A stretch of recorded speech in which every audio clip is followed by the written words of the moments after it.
Welcome back to the show. I give you all the Dolphins news you need to know about. This first news story comes from Barry Jackson of the Miami Herald. The Dolphins are considering 6th-round pick Vincent Taylor as an option for the number 3 defensive tackle role, but there are doubts about whether he is ready for such responsibilities. Quote, I think 5th-round pick Devon Godchaux will be a solid rotational guy, but I thought Taylor stunk. One AFC executive tells Barry Jackson of the Miami Herald, I gave him a free agent grade. Stiff as hell, just wasn't that good of a player. Jackson continues to indicate that the number 3 DT spot is a problem area for Miami, though that they have yet to make a play for any available veterans at the position. If they can't find a clear winner among journeymen Nick Williams, Lawrence Okoye, Godchaux, or Taylor, they might rethink their stance. Now, this is a very interesting story. Obviously, I think, again, the depth behind the defensive line for the last 5 seasons now has been a very underrated problem for the Dolphins. It got even worse when Olivier Vernon left for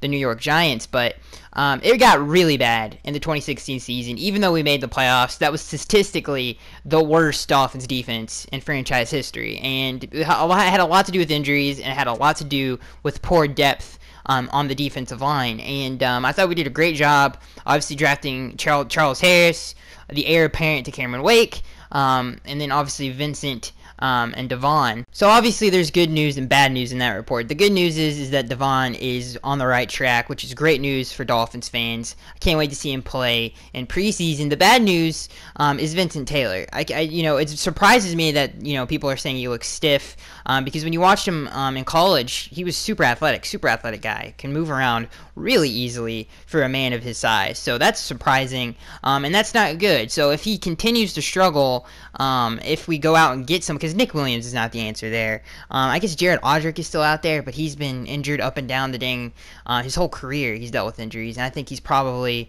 not the same player he used to be, and not probably isn't. So there's not a whole lot to go after. There's Derek Marks. He's obviously dealt with injuries. So interesting, bad news and good news in this news report. So let me know what you guys think about it.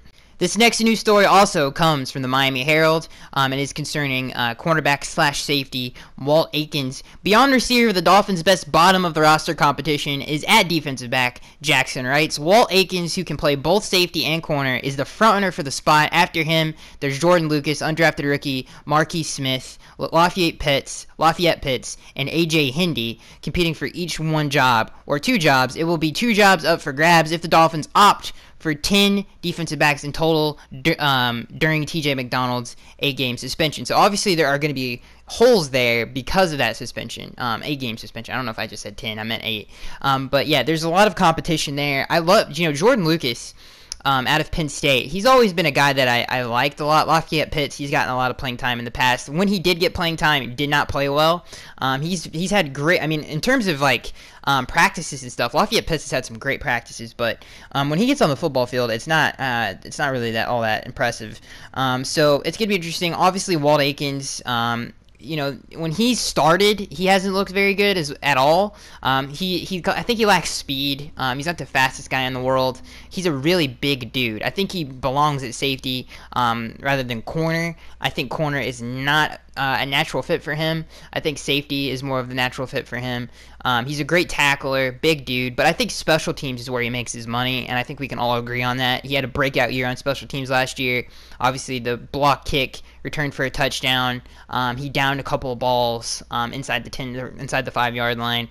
So he's really broke out onto the scene on special teams last year. And the combination of him and Michael Thomas, unless Michael Thomas starts at the nickelback role, or if we really use him more, or just keep Michael Thomas on the special teams unit as a gunner, our special teams unit is probably second, third best in the AFC. So Walt Aikens, it's nice to see. I knew he was going to make the roster, just because of how good special teams he has. But he's had a great OTAs so far. He looked better in that safety position, which is good because obviously that T.J. McDonald's going to be suspended half of the NFL season, so he could possibly get some playing time behind Nate Allen. During that time, he will be Nate Allen's backup, and apparently from all reports out of Dolphins camp, he's looked pretty comfortable doing it, so that's good news. Overall, the Vincent Taylor thing, that's disappointing. I thought he had a lot of potential, but the one that I am really, I guess, Really excited to hear the news that Devon is doing well. I think that's really good news. So that is going to be it, guys. I am Skax1383. Let me know what you guys think about the whole Vincent Taylor situation. Even though I don't think that's that big of a deal, because he wouldn't gotten a lot of playing time anyway. Neither will Devon. I think, obviously he's going to get a lot more playing time. In, I guess, refreshment roles for either Sue or Jordan Phillips. But it does suck that Vincent has looked not so good so far. So let me know what you guys think about that, and I will see you guys in the next one.